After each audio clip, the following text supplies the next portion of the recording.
Hi, how are you? This is Damaris Maria Grossman, and this is the Mindfully Integrative Show. And today we have an awesome mindful chat with Tanya Paynter. She is naturopathic doctor and the migraine mastery specialist and a mom. And she's here to kind of chat with you about her integrative health approaches. And as a naturopath, she's already integrated, but her mastery and her specialty in migraines. And I know all of us at some point have had that.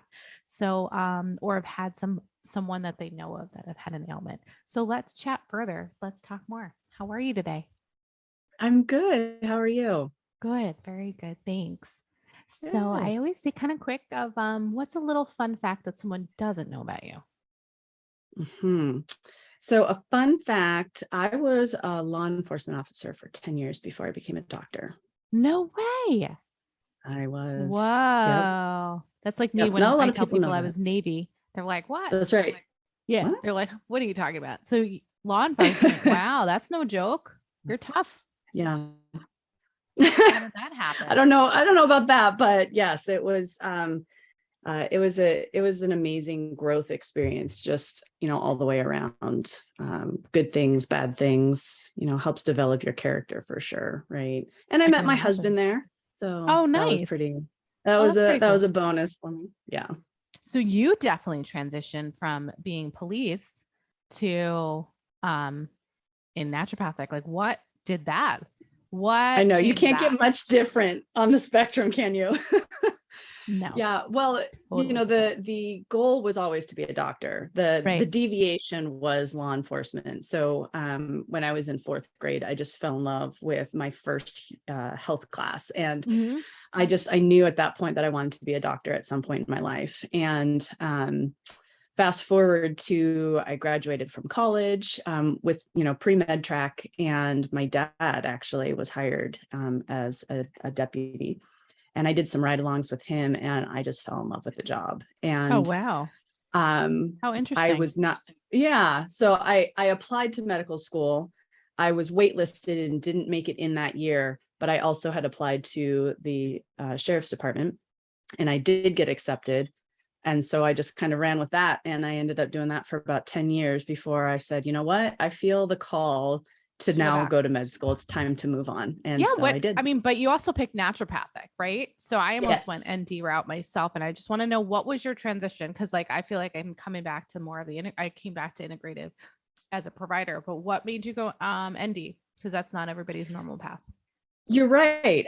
Back when I applied, when it was time for me to apply after college, I was applying to all the regular medical schools, um, and then when I was waitlisted, because I had always had some kind of a natural aversion to taking medicine every Hmm. time I was sick or something. I was like, Right. our bodies were built to fight these Of course. bugs and viruses. Like, I don't need antibiotics every time I'm ill.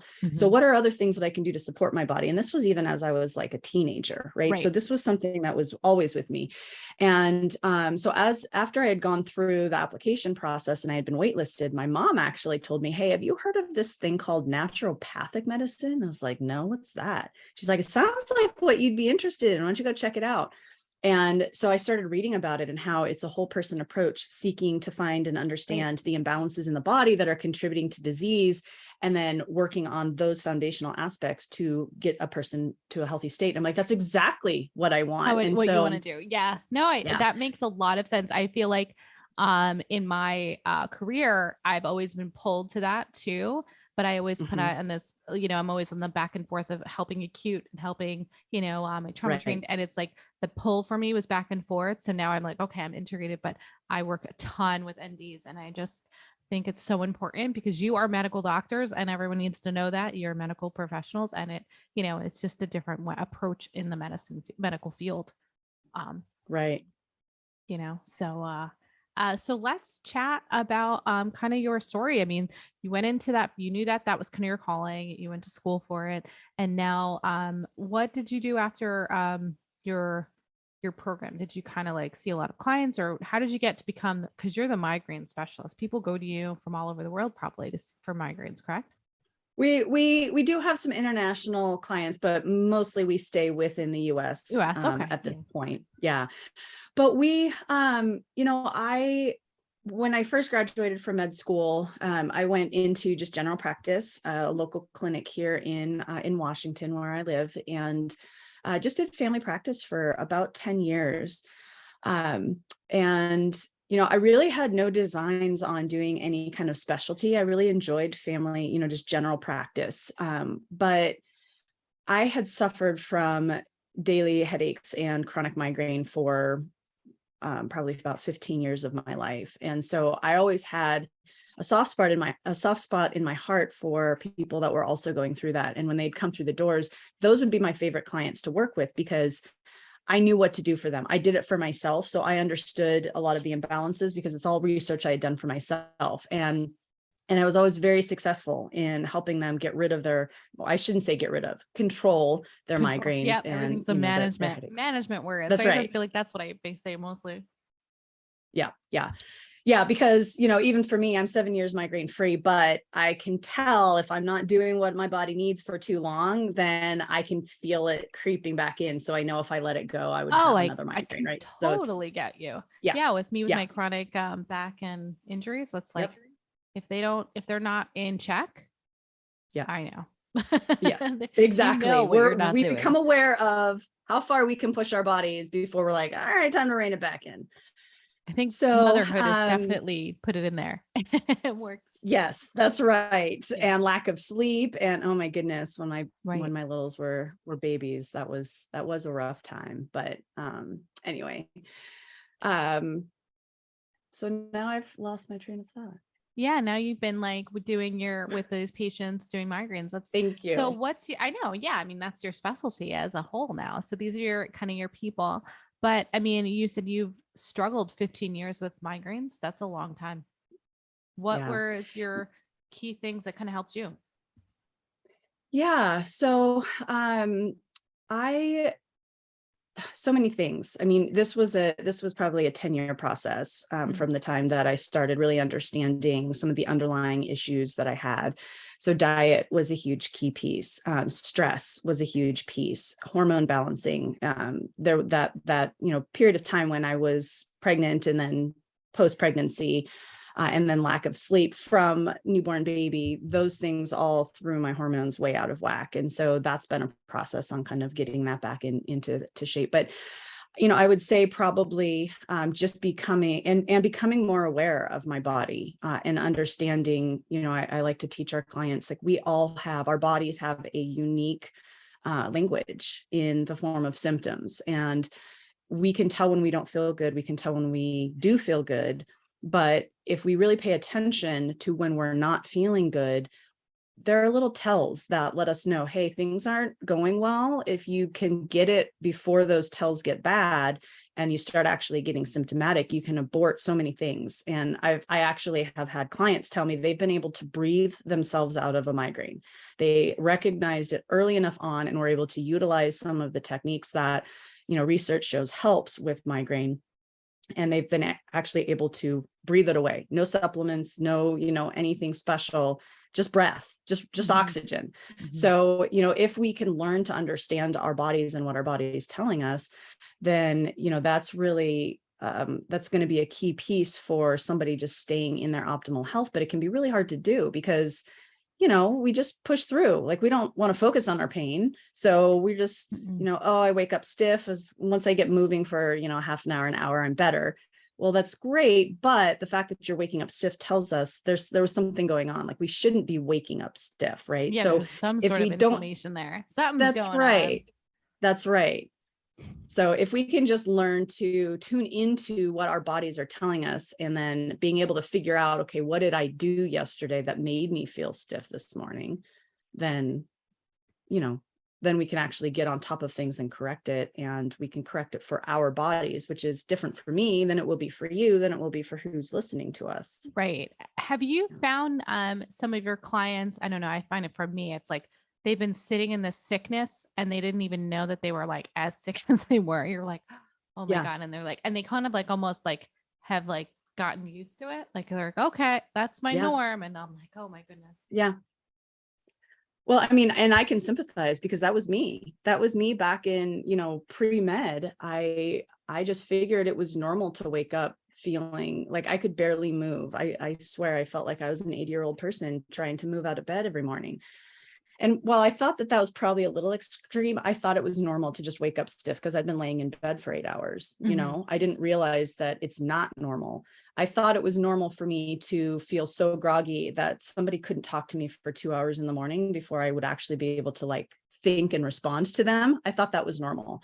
So, I understand where if you've been living with it for most of your life, you think that's just how your body is made and it's normal. But I've learned since that's not normal. And when I got my body back to where it needs to be, I mean, I'm in my mid 40s and I jump out of bed ready to go every morning. That never happened through my 20s and 30s. I was so slow to wake up. And now it's I'm up, I'm ready to go. I'm ready to enjoy the day. What's on the plate. I fall asleep much faster. I thought it was normal to lay awake for 2 hours. I mean, it's amazing what we get used to when that's just what happens. Yeah. And, and I talk to our clients all the time. I hear them saying, I didn't realize it was possible to feel this good. Because they've been living with that chronic pain for so long. And when it goes away, they see what's possible. And then they're like, the work that we put into caring for our bodies is worth it when you feel those results. How long, about average? I don't know. For me, I don't know my patients when I'm working with them, those that obviously are in these chronic states, how long does it take you on average for them to feel better? I mean, I know for me how many weeks I usually is for me, but how long does it usually take you to be with a client for them to kind of see some results? Yeah. I mean, with Or does it the lucky vary? few, it can be within, yes, it does vary. For the lucky few, it can be within a couple of weeks.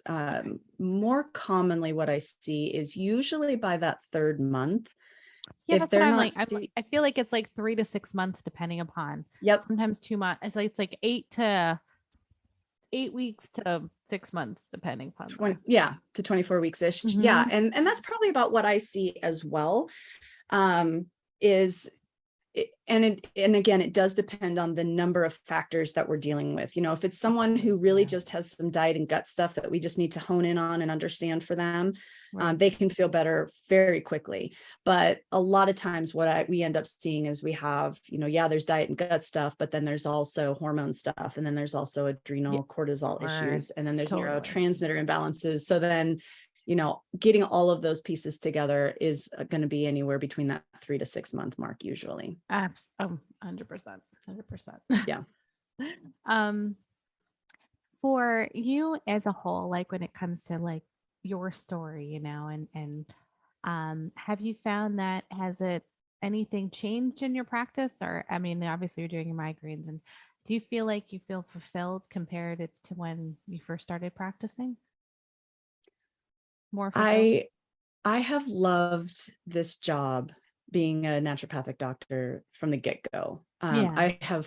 I felt completely fulfilled working in the clinic. And I feel completely fulfilled doing what I'm doing now. So I feel very blessed in that. The transition was very unexpected, actually. I had no designs to do any kind of an online program to really specialize in migraines care. But I say that it's a God thing for me. I was scrolling through Facebook one day and I just had kind of this urge to create something of my own, right? I didn't want to leave the clinic I was at because I loved everybody there. I loved my patients.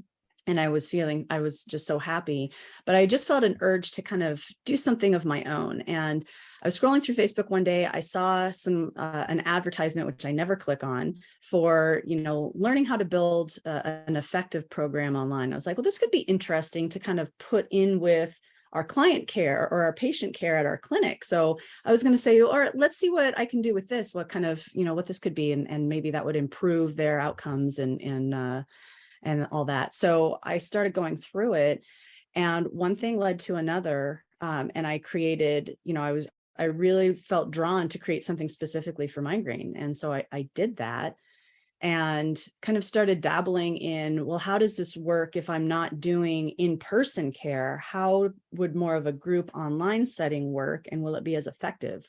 which it is, by the way. But and so it just kind of slowly started. And over the next 18 months, I started kind of working on this program and understanding what I needed to be able to do to be effective with it.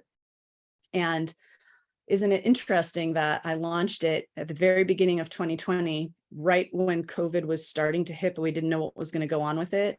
And I enrolled my first client in February of 2020.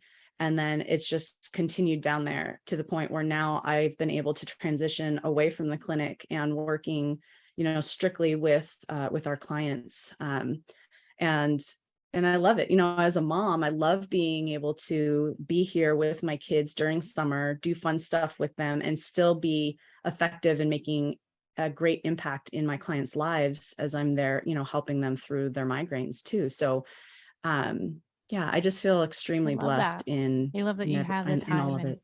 Yeah, you have the time for them and you have time for your family too. It's so important. Yeah. That's cool. That's really cool. Yeah. So, is there a little tidbit or mindful way, as I call it, that you'd like to share with the audience? Yeah. You asked me this earlier, and I was trying to think if there's just one or two things that I could do. Whatever you'd like to share. I think that I have to narrow it down to three things. Okay. So the first, the two biggest things that I see negatively impacting our health in general, and this is probably not going to be a surprise to anybody that's listened to you for a while, is diet and stress. So if we can really learn how to move away from those convenience foods and eat those whole foods, and work on the things that are going to support our body and really changing our idea of what food is. Food can be it is an enjoyment, but primarily food is to refuel our bodies. And so we need to be choosing nutrient dense foods in order to replenish the nutrients that we need to feel good and to continue with our body functions the way that they were meant to be. So I think really focusing in on diet and making that, I know how much work it is, but you just become so much more happy when you actually feel good and can live your life. Number two is stress. I think that we just live in such a go, go, go society that I feel like there's, maybe shame isn't the right word, but there's like a lot of shame around taking downtime for yourself and sitting there with your feet up reading a book. Like if you're not self-care, taking your kids somewhere. Right. It's like I should be working all the time. And I get into this too. Like on those days where I have a slower day and I can go play with my kids, I feel like I should be in front of my computer working. Like I feel like I should be doing something. That's so it's hard because it's definitely a working mom feeling, because I get like that some days where I was just telling my husband, like, oh my God. He's like, just enjoy that moment. Like you tell everybody else, enjoy the moment. Like you're right. Go back, breathe. Yep. Exactly. Take a minute, pause.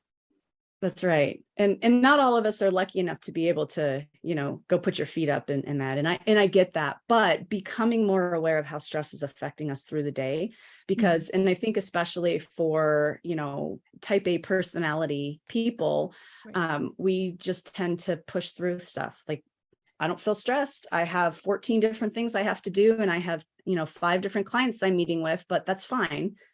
I just do it. But when I take the minute to just sit back and observe how my body is, I'm tense during those rushed days because I want to be on time. I want to make sure that I'm as effective as I can be. I still need to make sure that I'm there for my family and I can wrap things up at a normal time so I can get dinner started. And so when I am paying attention to how my body is responding to that, it lets me know, okay, even though emotionally, mentally, I feel fine, I don't feel stressed, my body is stressed, and it's helping me to keep going and keep mentally clear so that I can do all those things. But I don't feel that, right? And so becoming more aware, there was actually a really interesting study that was done several years ago about just becoming aware of how stress affects our body. They took 2 different groups, they stressed them out with some really unpleasant pictures, and then they put them in functional MRI machines. And in the one group, they just observed what happened and they sent them off. In the other group, they told them just to be aware of how the stress was affecting their body, their rate of breathing, their heart rate, their muscle tension. I must have read this with you. Did you, have you seen this one? Been reading at some point. Well, I've done a lot of work on stress transformation. But I can imagine, oh my God, You're so right. So Yeah. and it's I just, mean, it's just the body just reacts. Like, didn't it light up? that's Wasn't it right. the MRI lighting up? So what it did is they showed that in the people that were paying attention to how the stress was affecting their body, it actually shut down the areas, the stress induced areas of the brain. So just by becoming aware of how stress was affecting their body, it shut down their stress response. So even if we can't change anything through the day, because it is what it is, if we can become more aware of how that stress is affecting us, it will actually change how our body is responding to that stress. So, that would be kind of mindful awareness number Yeah, the 2. mindful awareness. Yeah, I do a lot of work. That's right. That's right. And Yeah, then, it's so important. I know. I'll finish my book one of these days. I'm in the process of writing. And yeah, awareness is like on my top. It's in my top 7. I call it my 7 A's, and awareness is number 1. yes. Yes. Yeah. It's so important. And then the third and last one that I will wrap up with is a healthy spiritual practice. So Oh, that's beautiful. there are thousands of studies on the positive impact that regular daily spiritual practice has on our physical health. That's beautiful. And Whatever that is for I've you, really become, you're saying spiritual. yeah, I love that you right. say that, because everyone, whatever they believe, Mm-hmm. that's important. Yeah, it didn't specify any Beautiful. particular religion or prayer or reading the Bible or meditation or anything. It just said a healthy spiritual practice. People who identified with a religion tended to have higher results, better outcomes in a chronic pain situation and depression scores and all of that. But it had a positive impact on lowering cortisol, in improving blood pressure, improving blood sugar, reducing cancer rates and cancer deaths. I mean, just across the board, everything was improved by people who actually engaged in daily spiritual practices. So I don't think that that's addressed enough in medicine today. I think there's a big divide, and it's almost taboo to bring that up. I say beautiful that you said that, is because I try to bring it in the sense of, when I talk to someone about the spiritual sense of health, I discuss it and I try to say, think of it as energy. I don't care what you're calling your source or what your name of your source is, but energy isn't created or destroyed. So if you look at how your body is made up, and in the things that can't always be explained by science. And so it's like, I think that when you look beyond that, and you have to that time to take within, whoever you're calling it to, whether it's you, yourself, it's that spiritualness. And if maybe people are afraid to look at the mind, body, and spirit sometimes, because they think, oh, it's voodoo. And but it isn't, when we look at it in the scientific, energetic way, right? That's right. So it's just, Yeah. I mean, I think it's just taking a there are different thousands perspective, right? Yeah. It is. And it's, again, it's part of that whole body approach. And we've got thousands of studies. There's actually a new, Could not agree with you more. Good yeah. tips. And there's Can you say actually that like more? a new realm of science called neurotheology.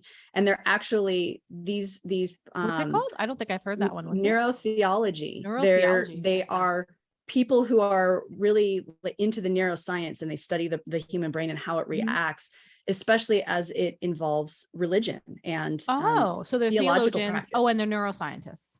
Mm-hmm. Fascinating. Yep. So they're looking at this impact because it's so much bigger than has ever been acknowledged before. And so now there are tons of new studies coming out about how those kinds of things are impacting our body. So, I mean, we have the science to back up the spiritual. It's just kind of cool to me. I've really been digging deep into that lately. It's been pretty cool. From where I'm learned from, and from the mindfulness and the energetic, the neuroscience scientists that I've learned from what my observation is, it's because of that. And like, I keep going back to like how energy is just never created or destroyed, and it's like understanding things are beyond, sometimes there's no, you can't write things always on paper. You're not going to be able to always equate it's not going to have the right, but yeah, like if we can turn off some of these things, it's fascinating. So fascinating. There's still just so much that we don't know about the human body. Right. Exactly. Our bodies are these amazing machines, and to just have to take one pill isn't going to fix it anymore. Right. Yeah. I have one question I didn't ask you. As an ND, what is your supplement of choice or your for migraines for your patients? Is it nutrition? I mean, I know you said diet, but is there a nutritional supplement that you go with, or is there, um, is there something else that's one of your go-tos? Like for me, I'm always like magnesium, but what, as an Mhm. ND, what is your go-to? Yeah, we actually have kind of a couple different first choices depending on the major underlying issues going on for that particular person.